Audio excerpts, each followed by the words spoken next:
Hey up, you little buggers. Welcome to Paralytic Activities Podcast. You're a one-stop shop for all things weird and spooky and creepy and kooky. All done with an ale or two. Sit back and relax, you little buggers. Always makes me laugh, that, doesn't it? I know. You little buggers. I love our Seth O'Neill. Oh, mate. I'm not going to lie. Never met him, John. Yeah, well, I've never physically met him. Do you know what I mean? But he sends me voice messages on a regular basis. That's the main thing. It's nice with his busy schedule and that, you know what I mean? Yeah, it is, because he's busy, you know, trying to tackle the demons of the world and exorcisms and possessions and stuff and spectral entities what are rising up from the sewers and stuff like that. So yeah, he's a very busy man. So you know, fair play to him for sending them just them messages all the time. God bless you, Seth. You'll do for me. You'll do for me. Anyway, welcome to Paralytic Activities Podcast. Now, today's show is all about Neil. I don't think I've told you. No, you never tell me nothing. John. This is why we are stepping on the paranormal. This is why I'm going to tell you why, Neil. And obviously, you can throw your two penneth in as you do normally. Plus, we've got a special message, Neil, from a dead celebrity, a celebrity who's passed. So we've got a message from him. We're going to kind of quickly remind you all about some of our best evidence we've caught in the 6 years of being paralytic activities. You know, the videos on YouTube. Just a quick like a summary, like a catch up. Also, what we've got for the future of this podcast and future videos, etc., Neil. So basically, let's just get it on. Oh, by the way, at the end, you got to get to the end, people. Just going to thank a few people at the end of this podcast who've kind of been there since the start, kind of thing. So you know, so Neil, what you been up to? What you been up to, kid? You don't want to know what I'm up to anymore.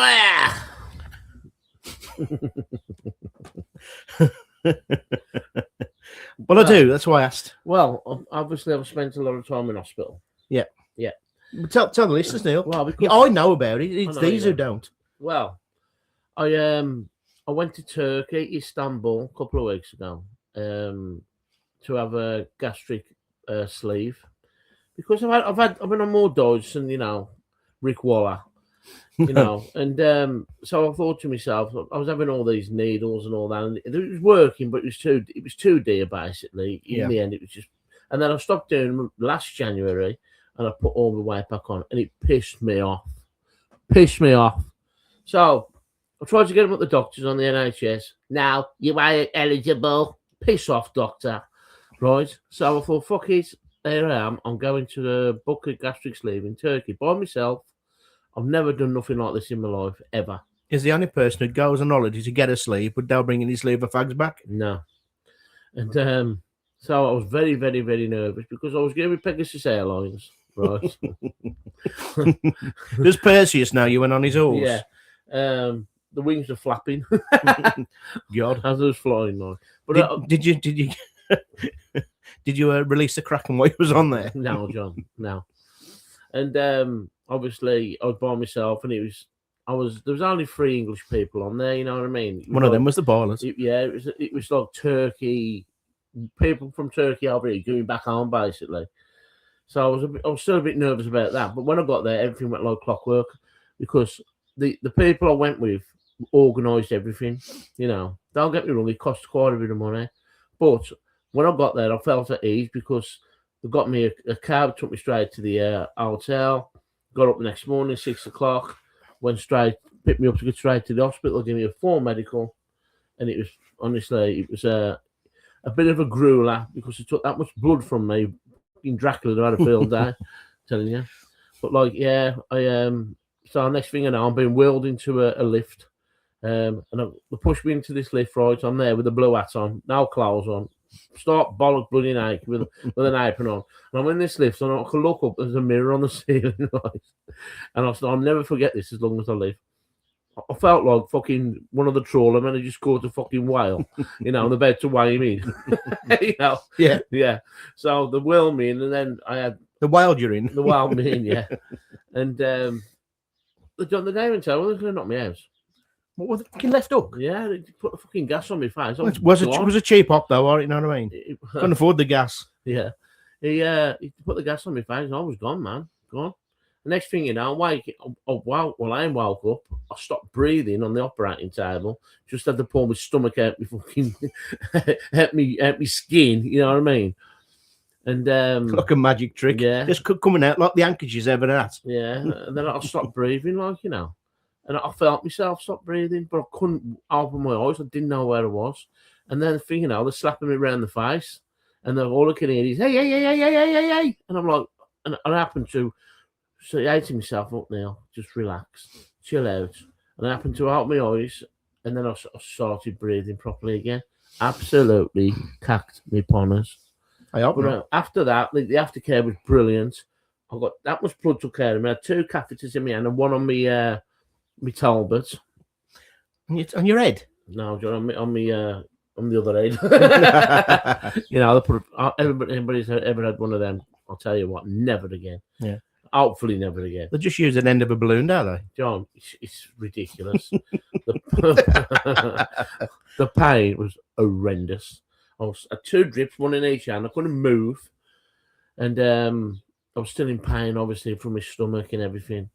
And it was just horrendous, man. I fucking hated it. But look, everything went great. On the day before I was coming out of hospital, the surgeon come round. He'd been around every day to see how I was. Touched me. How you doing now? I went, all right, yeah, sound like, you know. Did you say he touched you? Yeah, you know what I mean, John. What's going on? Pump fist. Oh, John. right, yeah. And he went, right, and everything's looking good. You can go back to the hotel tomorrow. You can fly home on Saturday morning. He said, but the nurse is going to come in now to take off your catheter. Right. And I just tensed up. I went, oh, because when they put it on, I was asleep, you see. That's why the operation took so long to find the fucker. You have to warm it up. Yeah. Put it in the microwave. I'm there spinning around. And next thing you know, the nurse has gone under me gown, grabbed it, pulled it, right? All the over. I'm gone. I'm rolling about the bed. That is ridiculous.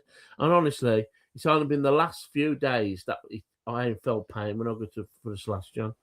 I'm glad to hear it. Well, from that, I'm doing really well. I've lost how much? 138. I've lost over 12 kilograms in like, how long's it been? 2 weeks Tuesday. Yeah.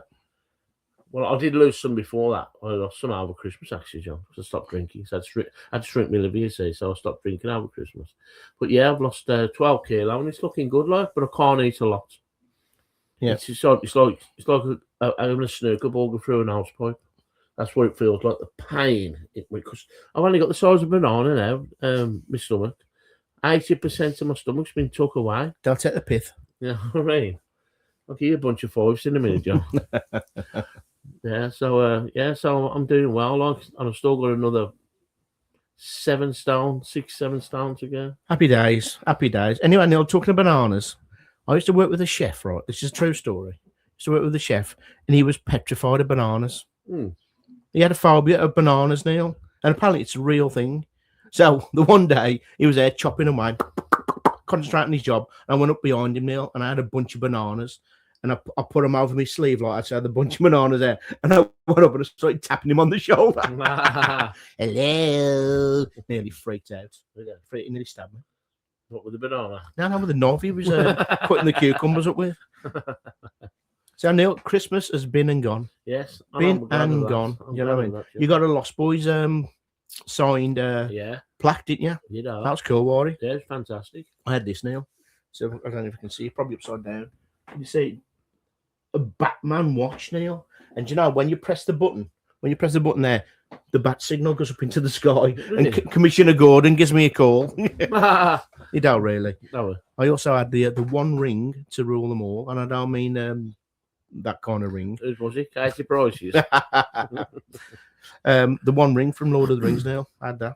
Oh, yeah, no. I was there, John. Oh yeah, you was. Yeah, you stopped over there. And also going to watch the Michael Jackson musical in Leicester Square, Neil. What you doing? You dressing up or you getting your Billy Jeans? I might just go my combats, I think. You know what I mean? Yeah, I'm not going to dress up in my Billy Jeans. You're all right. I'll give that one a miss. So there you go, Neil. That's what we've been up to. So Neil, have a guess what? Go on. I've only got another book out. Oh, another one. Yeah. Jesus Christ. Yeah. I have mentioned it before. But, J.K. Rowling, mate. I wouldn't go that far. So there you go, people. MVG Cripps, the most valuable ghost. And so basically, the premise of the book is I've created all these ghosts, like, for example, this one, the paranormal gentleman. Can you see that, Neil? Yeah. And there's the description. And what you can do is that you can rate him on the scare factor, supernatural ability, and originality. Can I just say something? The picture of the paranormal gentleman. Yeah. Has Mark Williams been bad lately? I think he has. And there's this one. These are characters I invented 12 years ago for the first book, the Halloweeners. There's Helios Mysterios. He's the owner of the Forgotten Circus. So yeah, what you can do, you can write and colour in the little ghost, and at the end of the book, you get this, Neil. Who is your most valuable ghost?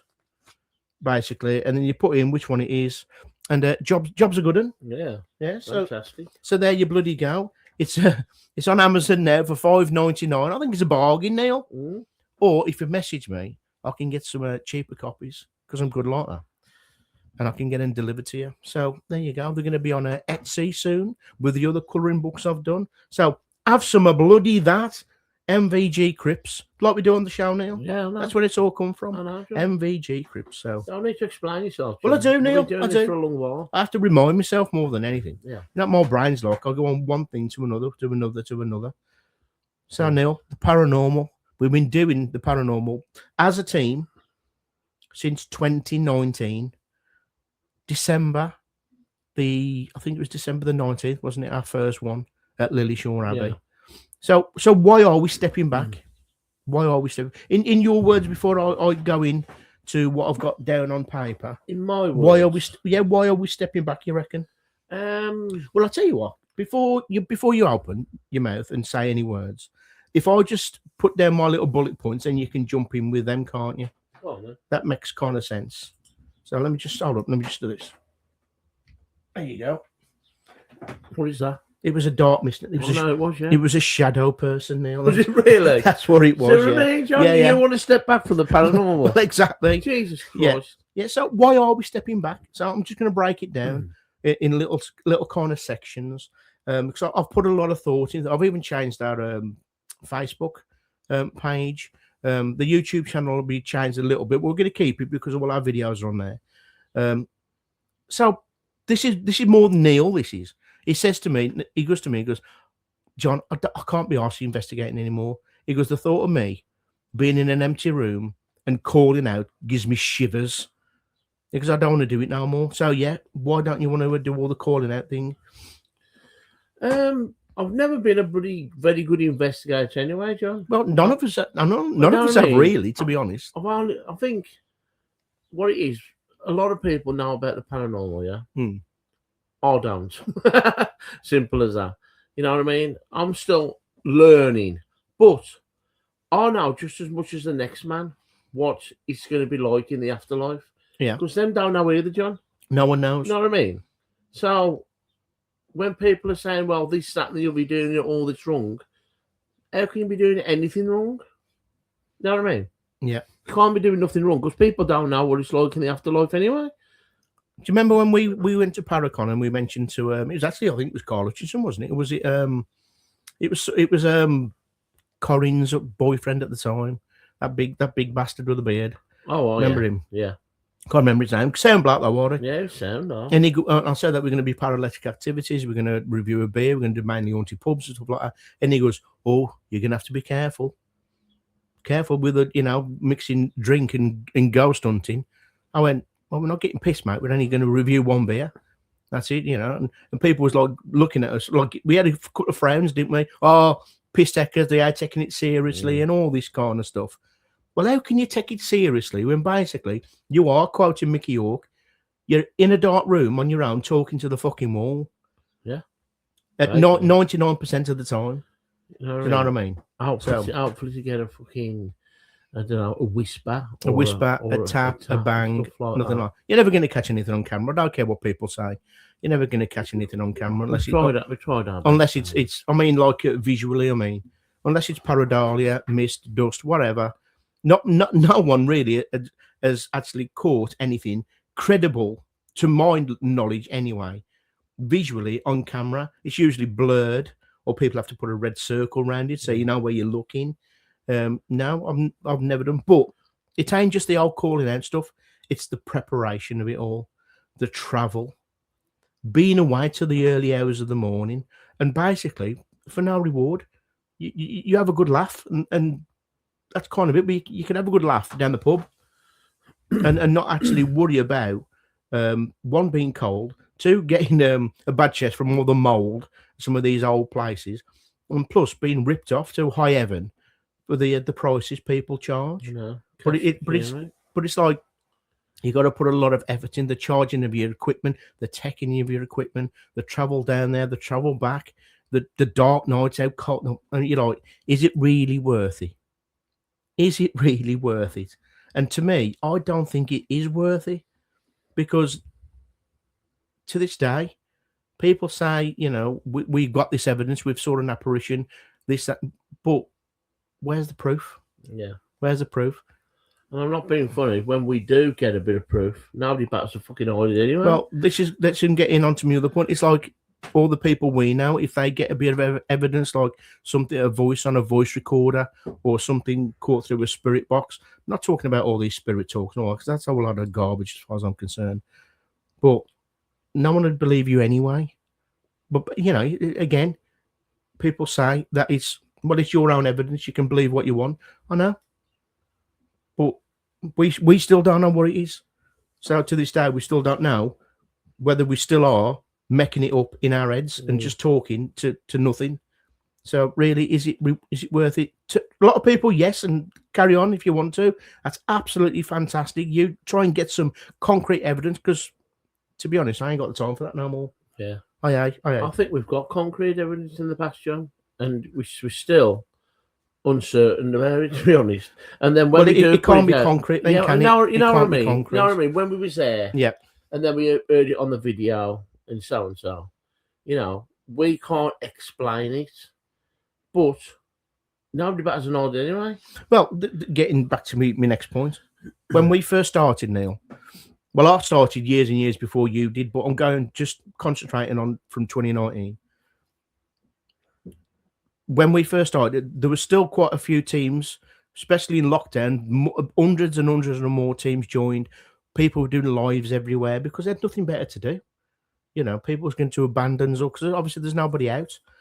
And the paranormal film got so saturated through COVID, and it's still kind of like reeling from it now, in my opinion. So the paranormal field, for me, I think it's been found out. A lot of real investigators who actually do not fake anything and keep everything as real as possible. A lot of them have, I wouldn't say give up, but they don't really go out nowhere near like they used to. No, they don't. A lot of them have gone on gardening leave, and they very rarely go out into the field anymore, because there's still people out there now going to all the abandons and that and doing all the lives, and everything is a ghost. Everything is a ghost. Everything is making that noise. Everything, what's coming through a spirit box is a Victorian ghost. Do you know what I mean? Or something like that. You're like, no, it ain't. It's not. So yeah, that's another point. Now, when we first began, we as a team, we was very naive, weren't we? Very. I mean, I was naive, but nowhere near as naive as him. We kind of believed that everything what we caught through the S-box or a voice recorder or anything on camera, we thought that's got to be paranormal. That is, even things we've caught on video. We went to White Ladies and we saw that kind of light in between the trees. Looking at it now, it basically it was a light between the trees. It was just a fucking sky, but it just looked a bit odd at the time. I don't think it was anything paranormal whatsoever.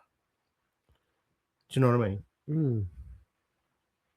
And I think what it is, the stories you hear of some of these places, the ghost stories of, for example, the Ancient Ram and Woodchester and places like that, and the history and the location itself, what looks absolutely stunning.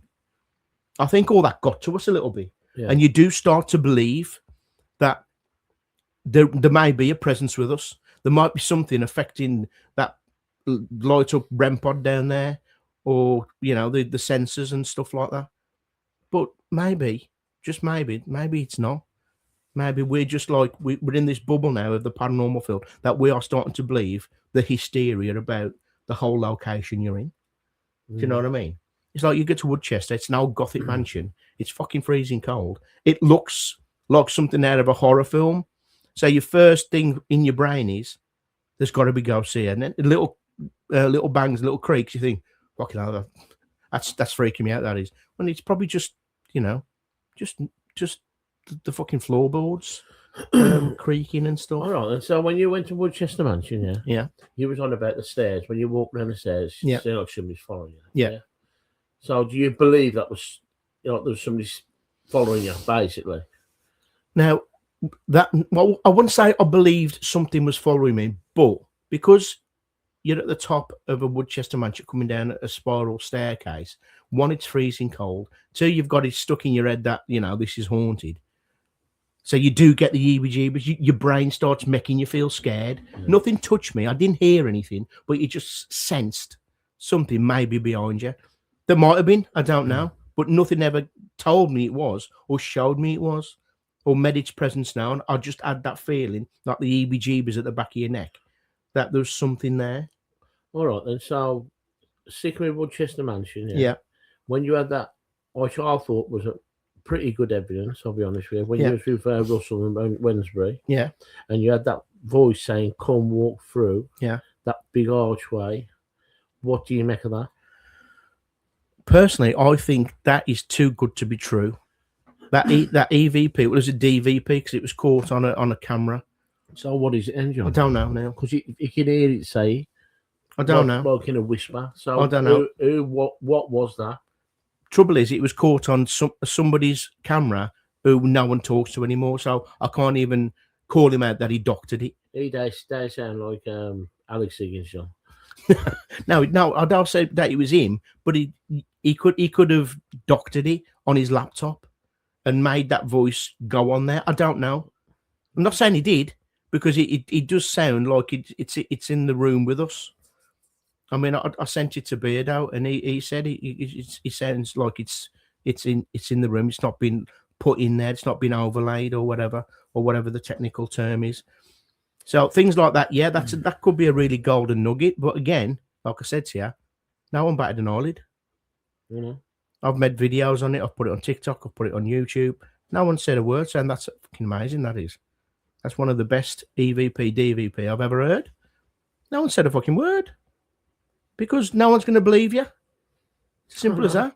And I can tell you now, there was only 3 of us there in the kitchen area, in pitch black, in the coldest place on earth, about 2 a.m, and that's what we caught. That's the only thing what happened the whole night. But again, no one's batted an eyelid, Neil. So yeah. So what is the fucking point in doing it? Well, the point is, it's your own. I suppose it's your own. I hate saying this word because we've just had fucking that on that song. What is it? Don't Stop Believing. It's your own journey, isn't it? Yeah. It's your own journey, and it's your little catalogue. I was there when that happened, kind of thing. Yeah. But so there you go. But why I see, John, if that was a group that are very well known who get serious amounts of views, it would be a totally different situation. Of course it would. Of course it would. Of course it would. Because we're not popular, and people out there are popular. Yeah. So they would believe it. Some of the fakers on YouTube, if they caught that, fuck me, it'd go viral. But because we are not them, and there's probably loads of investigators out there. I know I've mentioned Mickey Hawk. Mickey Hawk is the same. If he would have got something like that, it'd have been, oh yeah, great. Yeah. But if he was like one of the big massive hitters, They're like, wow, fucking hell, they're brilliant. They are. Can't believe they've caught that. Yeah, exactly. It's amazing. Share it and share it and share it and share it, and it goes viral. Exactly. So, Because basically, it's all about you might as well just do a fucking investigation. It's all about being fake everything. It's all about being popular.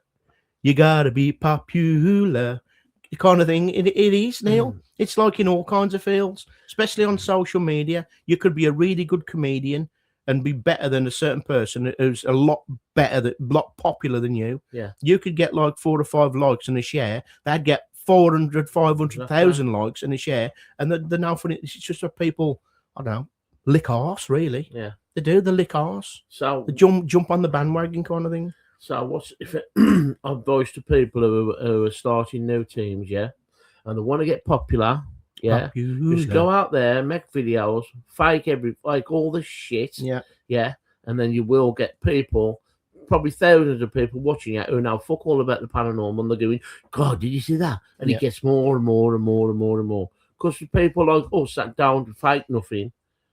People just can push it to one side. Yeah. Basically, Neil, that's actually gone on straight on to the next point. The field is littered with jealous people, jealous teams, mentalists. What I mean by mentalists, that they believe that, you know, everything is a fucking ghost. They still believe like dust and orbs are ghosts, and they're talking to a Victorian spirit through a phone app or a spirit box. You know, a spirit box is just a broken radio, basically. You know, I mean, we've been there. Like, go back to the bit about us being naive, that we caught a voice, especially at Lily Shaw. Did we catch a voice, or did we catch, which is like such a coincidence that what I asked came through as a voice on a radio station exactly at that right time? We don't know. We don't know, and we'll never know. We will never know. Was it just a radio station, or was it a spirit of a monk from yonder back talking to us? Exactly. We don't know. You're never gonna know. We're never gonna know. I mean? So until if we still don't know, and we was there and we witnessed it, how can people on their computers and on their YouTube channels and on this, that, and the other say all what they're getting is real when they're not even there? And the people who are screaming and running off from ghosts, they're ghost busting, Neil, and they're fucking running off when they say they see one and hear one, because it's all about the drama, and people love that. They love the fakeness, even though they still believe it's real and it's not. You know, I blame them for this, John. What? Most Haunted. Well, yeah, a lot of people got involved with Most Haunted when it first started. Yeah. A lot of people started, you know. I mean, I didn't personally. I got involved because I like being scared and I like horror and all that kind of stuff. But Most Haunted, when they first started, was really good. You know, when Richard Felix and that was involved, it was absolutely fantastic. It was one of a kind. It broke records, Neil. Like Richard Felix will tell you. He told us, didn't he, that some episodes got more views than The Simpsons at the time. You know? Do you know what I mean? That's how big there was. But it's when they went down the route of we need to have something happen on every episode. So to make that happen, it's a TV show. If nothing happens, Neil, people ain't going to watch it. And it goes back down to YouTube. If nothing happens on your channel, people ain't going to watch it unless, one, you're likable, you're relatable, and you're funny. Yeah. You know, and there's teams out there, you know, who have got all them attributes and they do get the views. Yeah. But you've got to be regularly updating and uploading on a regular basis. Yeah.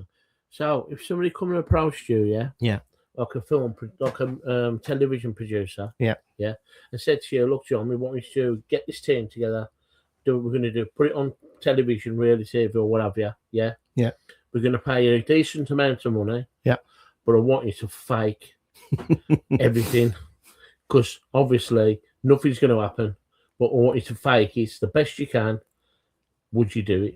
Well, I would, and I'll tell you why. I'll give you 2 reasons. One, because I fucking need the money. Do you know what I mean? Money talks at the end of the day, and bullshit walks. You know, they'll make a lot of money off some of these videos, some of these YouTubers and that. But yeah, I would. But there'd have to be something at the start or at the end saying this is only for entertainment purposes only. Therefore, it gives the game away that it's only a TV show.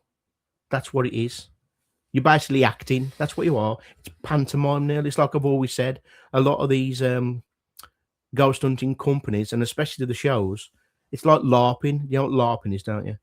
No. Well, LARPing is when people dress in medieval gear and have a fake battle on a field. Yeah. Basically, people go out with all their ghost busting kit, you know, the bulletproof vest and stuff with the names on, fucking Chris and stuff across. You know, we are fucking mentalist, paranormal, all that kind of stuff. They're putting on a costume, and they are actually LARPing. They know they're faking it, and they're telling the people on the screen or people who are going with them that they're not telling them that they are faking it, but they are. They're believing everything, and they're telling the customers who have paid a lot of money to go onto these ghost events that, you know, it's pantomime, a lot of it. Not all of it, because there's some fantastic companies out there. I mean, we know Rust, aren't we? Russ and Andy. Hex is something else. They don't do none of that. They keep it real. Russ does all the ITC, and Andy's a really good medium. They're fantastic. So anybody want to book on with them, go and check them out. The Haunted Exchange on Facebook, or message our Russ. But they're really good. I've been on one of theirs, Neil, and so have you. And they do none of that. Nothing happens. Yeah. Just simple as that. But you have a good night, you have a laugh, and that's what it should be all about. But it's like another point is, now with AI, Neil, don't matter what we catch or anybody catches, no one's going to believe it, because AI is so strong. It's getting stronger and stronger and stronger. I know. You don't know what to fucking believe. You don't know what to believe now at all. So where do you go from that? Technology and editing and videos. TikTok is terrible for it now. Or some of the people on there masking stuff, and there's ghosts throwing shit, and there's a ghost over there, and there's a shadow person over there. It looks really good. The way they do it is actually good, but there's people out there, like some of the debunkers, who actually can pick it and say, no, that's bullshit. That's bullshit. That's bullshit. That's bullshit. And they don't like these people. They don't like the debunkers. That's why they get a lot of grief, Neil. Fair play for doing it, because I wouldn't be able to do it. You definitely wouldn't, because you don't like anybody having a go at you, do you? At the end of the day, you know why? So I take things to heart, don't I? Yeah, you do. I take it personal. Yeah, you know what I mean. It makes me angry, man. It does, and you know, the field needs more debunkers. It needs people to start calling out the fake bullshit of it all. But there's going to be more and more teams every week come through, John. More and more and more. Yeah. And if these are learning off the people who've been in the field quite a long time, and then watching their stuff, they're going to copy them, are they? You know what I mean? Yeah. But it's like, if we wanted to carry on doing the investigations, Neil, we'd have to do it properly. Like we first started, you know, doing a real investigation. You choose one location, you do multiple visits, and you get your pen, your paper, you do your temperature logs, your groundwork, you know, your base readings and all that kind of stuff. And then you see if you can, any changes or anything picks up on your thermal cameras, anything like that. But you know what, Neil? That bores the shit out of me. It does. People who do it, fair play to them. You know, that's it's more scientific. Yeah. Neil, I'm about as scientific as a bastard twig. No. I'm like a plant pot. I want to go out and have a good time and have a laugh. Yeah. That's what we want to do, but we're not scientific. So that, again, is not for me. So I would never go down that route. Yeah. Well, basically, look, this is just our opinion, what we think. I mean, like, I know it's an hobby. It's an hobby too. Yeah. 90% of people, it's an hobby, what you're doing. If you enjoy it, you enjoy it, yeah? But, this is what we think about it. So don't get your knickers in a twist. Yeah, it is. It just, let's say, we know so many people within the field, and they know exactly what we're about. And I've told them, but you know, we love the paranormal for what it is, not what it's become. Yeah, you know. I'll get back to my point about all this in a bit, but it's like, you know, we do videos for YouTube. Now we do haunted pub crawls, which is more down our road anyway. But again, it ain't for clicks and views, because we just cannot do it regularly enough. Yeah. We can't. We do one a month, maybe one every 2 months. That's not good for YouTube and the algorithm. Yeah. So basically, we'll put it out. Anybody wants to watch it, they can watch it and make up your own opinion. So yeah, we do it like for our own kind of diary more than anything, and where we've been, and we do enjoy. It's a day out. Yeah. It's a day out. So that It's an hobby, yeah. basically. But it's like your equipment, what you buy. We don't buy nothing anymore. We got a camera and that's it. We don't buy any equipment anymore because it's expensive. No, the amount I've bought over the years. You bought one. I bought a torch. Locations these days are absolutely fucking scandalous. And if we wanted to go and do free ones like abandons or do any urbexing, it's too bastard dangerous these days. This country's gone, man. We don't know what's out there. We ain't got a clue. Can't be arsed with this. So there you go. But John, you know, you do know you've got cannon chase on your doorstep. Well, yeah, I know. I'm going to get to that in a minute. So, but most of all, I love the world of the paranormal. Not the shit of it today. I don't like it today, but way back when paranormal was not on everybody's lips. It's not on everybody's channel. It's not on everybody's fucking social media. It's not on TikTok and everyone's got a ghost and this, that, and the other. No. One flooded. Yeah, when it wasn't flooded, yeah. And obviously when TV shows, you could watch a good TV show like Arthur C. Clarke's Mysterious World and the Scariest Places on Earth and all that kind of stuff. You used to love all that, but then now you've got Help My House Is Haunted and all that kind of crap, which is faker than anything I've ever watched. It's terrible. And, you know, and I can't be doing. The only one I do want I watch now is Uncanny, because it's real. It's real ghost stories, and they try and kind of debunk and get through it all, not show any crap. They don't do any investigations. They just talk, and that's what I like. It's about the evidence, I suppose, if you know what I mean. So yeah, Neil, you don't really watch any ghost. Well, I don't watch anything on YouTube anymore to do with the paranormal, really, and you never have. Not really. I've watched the odd few, you know, some obviously Mark Bower and all that. I've watched all that. Yeah. But so what it is, Neil, what I'm saying, I mean, the TV shows, I'm sick of them. Fake YouTubers, I'm sick of them. I mean, even guests on some podcasts I listen to. I do listen to a lot of podcasts. I'm not sick of them, but what I am sick of is that they are not only debunking ghost stories what I've heard from years and years and years ago, saying, you know, these people didn't even exist or that never happened here. So that kind of ruined the paranormal. Being in the paranormal has ruined the paranormal for me. Do you know what I mean? I know I've said it before, but being in the paranormal now has told me that half the stuff that I used to believe, I used to love listening about, I don't think hardly of it ever really happened the way that we know it. We heard it happen. Do you know what I mean? I think paranormal has ruined the paranormal for me. And do you know what? I want to believe again, Neil. I want to believe in old ghost stories. I want to believe in cryptids. I want to believe in myths and legends. I don't want it all to be ruined for me anymore. You know, Borley Rectory, Woodchester Mansion, Ancient Ram, you know, the House That Cries, the places we've been to, haunted pubs, Jamaica Inn, the Skirrid, the Four Crosses.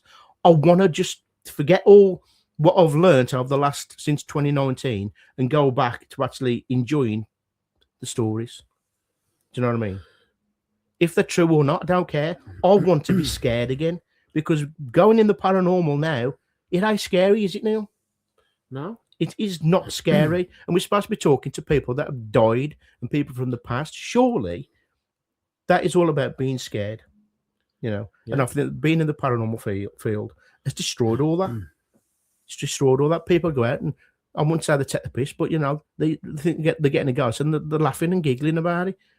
It's supposed to be a fucking ghost. Why are you laughing? You're supposed to be scared shitless. Someone taps you on the shoulder, go, well, someone tapped me on the shoulder. Well, if someone's tapping you on the shoulder, you got a dead person behind you. Yeah. So why aren't you like freaking out? Because I know I would. If I really believed there was a dead person behind me tapping me on the shoulder or whispering in my ear, I would freak out. 90% of people don't. And I would. They don't. I would try and fucking shit myself. Do you know what I mean? Or there's a ghost over there. Why? Because that cat ball flashed. What's a load of bollocks? And it's little things like that. What have kind of, I think it's time to step away. Well, I absolutely crapped my pants the other week when I was in the bath. You nearly cracked your pants on the surgery table. Oh, did you? When I was in the bath, John. Yeah. I'm lying there, all of a sudden, I felt a tap on my shoulder.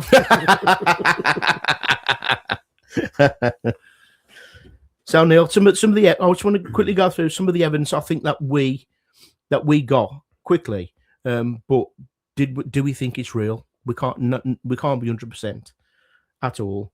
So like the Lee Shore Abbey one 2019 Neil, through the spirit box when we had that voice come through. Yeah. Do you reckon that was real? John? Yeah. You think that was real, dear? I do. Through a spirit box? Yeah, I don't know what it was, John, but it was such a coincidence that it paused, and as you said, like, any last words, so and so, it paused, and then it said, no one take care of us, and at the same time, the K2 went woof, like that. Bearing in mind we're in a ruin. In a ruin. Yeah. It's just no electricity or nothing. It's just like bare brick.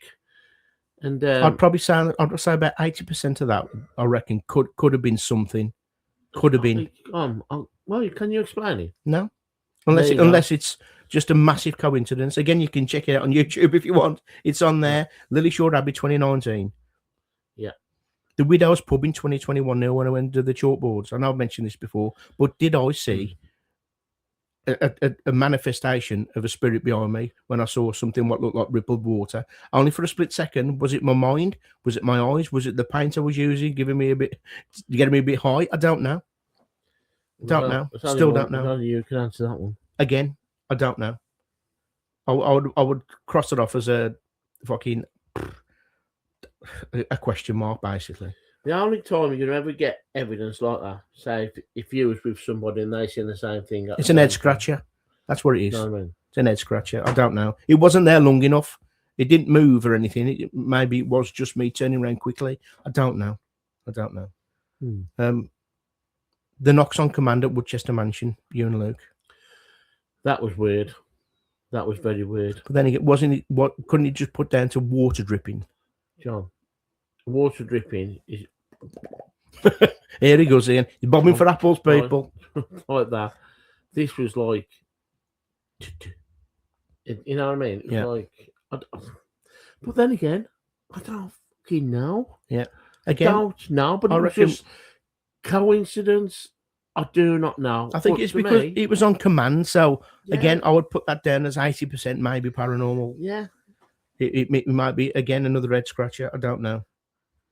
Luke in the mortuary at Smethwick Baths, when he physically felt someone breathe in his face. Yeah. He was on his own, and he was just filming on his own. Yeah. Again, that is Luke's experience. He'll probably say, there was something in that room at that moment in time. Yeah.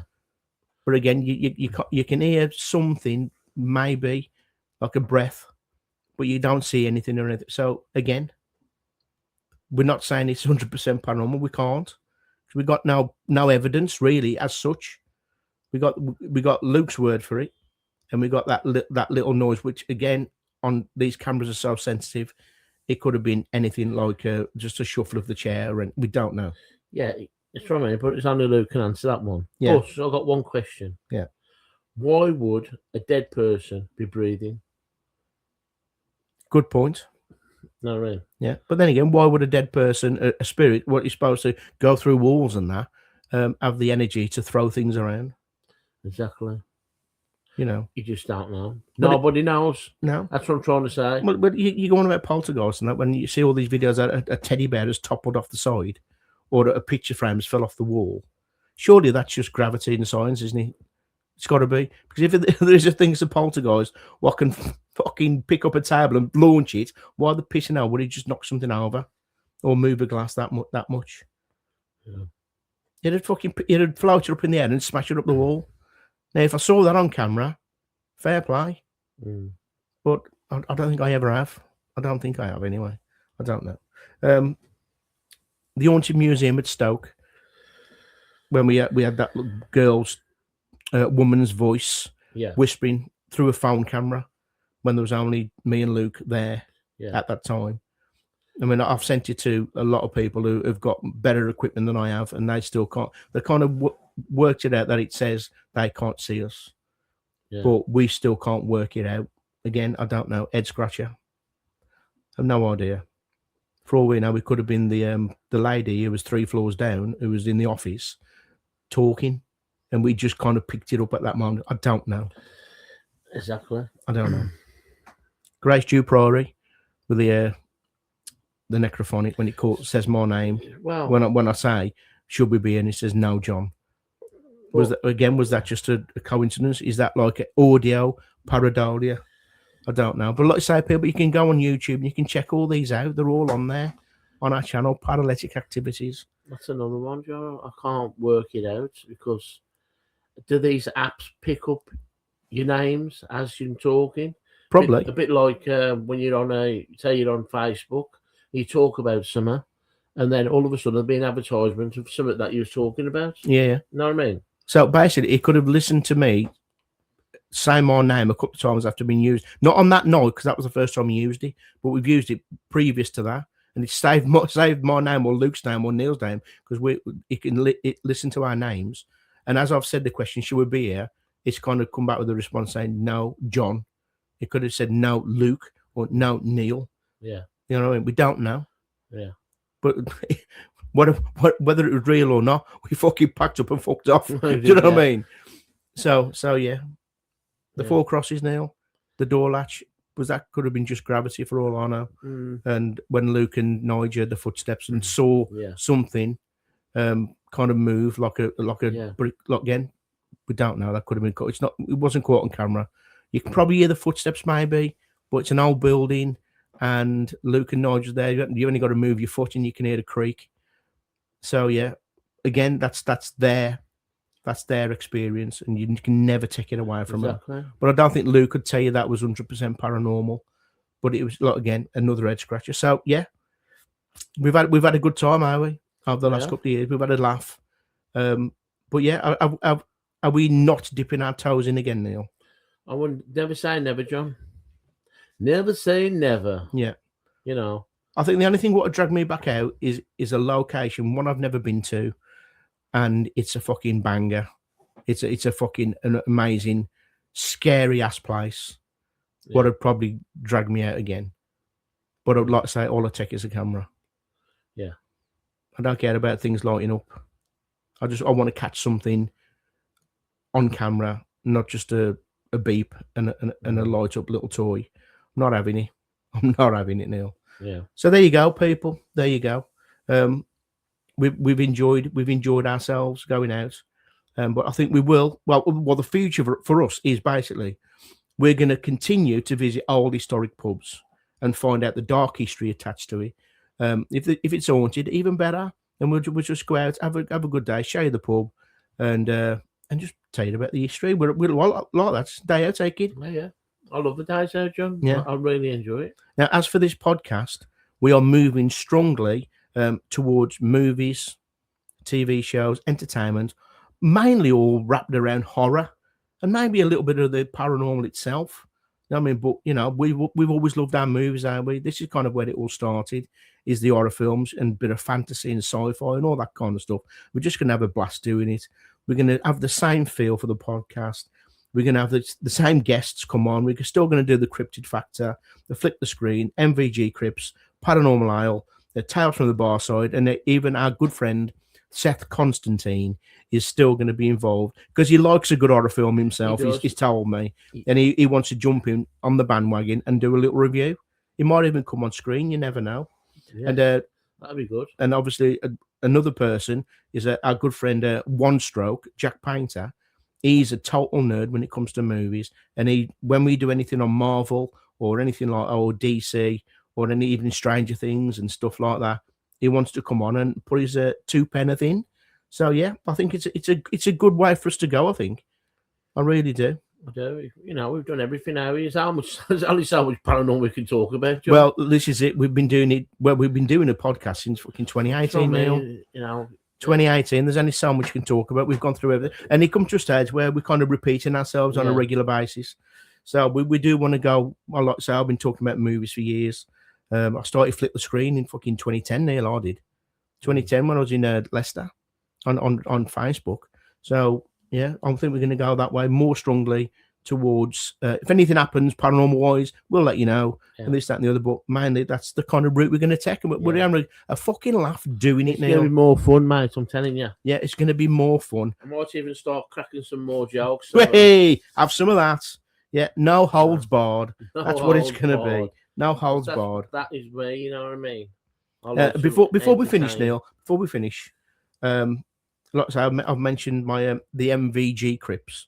Well, we do have a section called MVG Crips, and our good friend Deadhead gets us celebrities from the other side.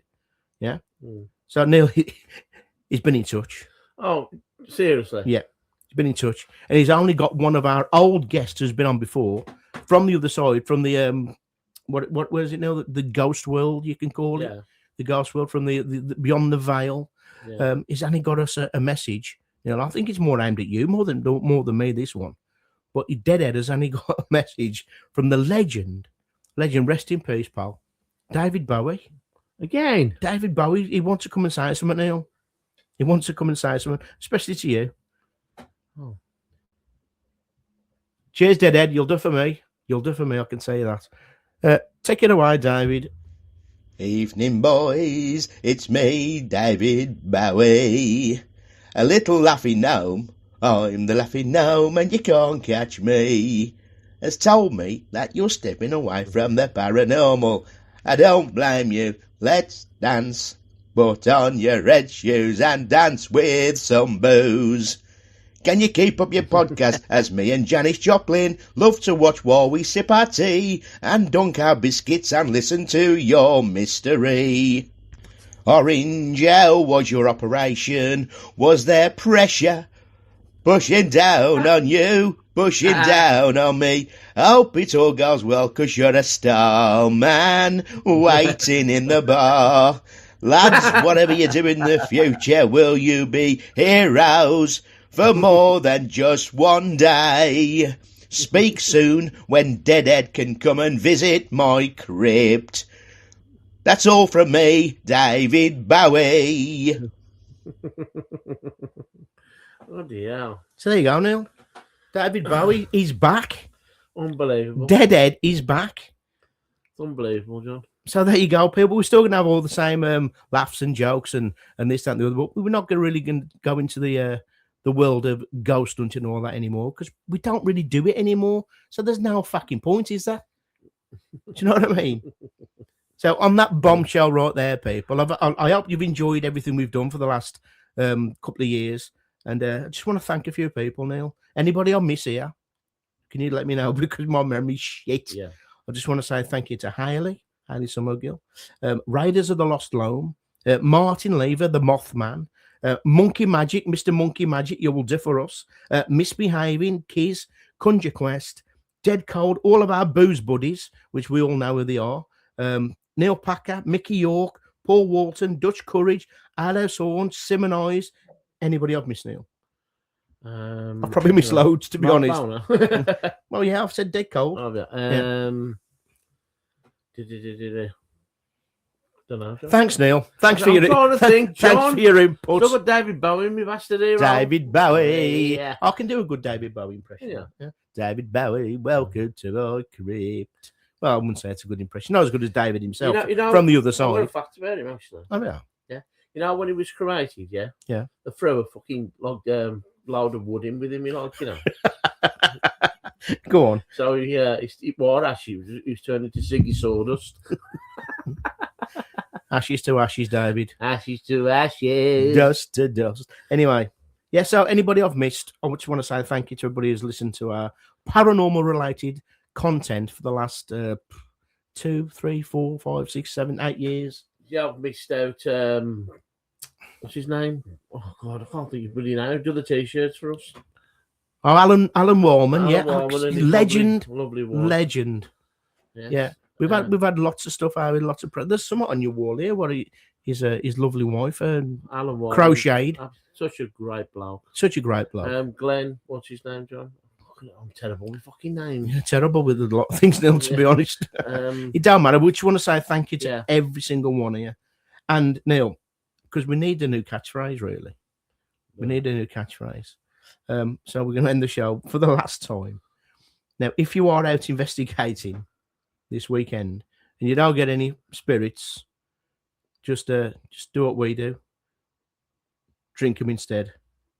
And we'll see you lot. Oh, I thought that was a new catchphrase. I was on the edge of my seat then. No, Neil, that is the old catchphrase. I thought you was doing a new one. Now we need a new one for the next podcast, don't we? So, yeah. That's a good catchphrase. That is. So there you go. Have some bloody that. We'll see you lot in a couple of weeks.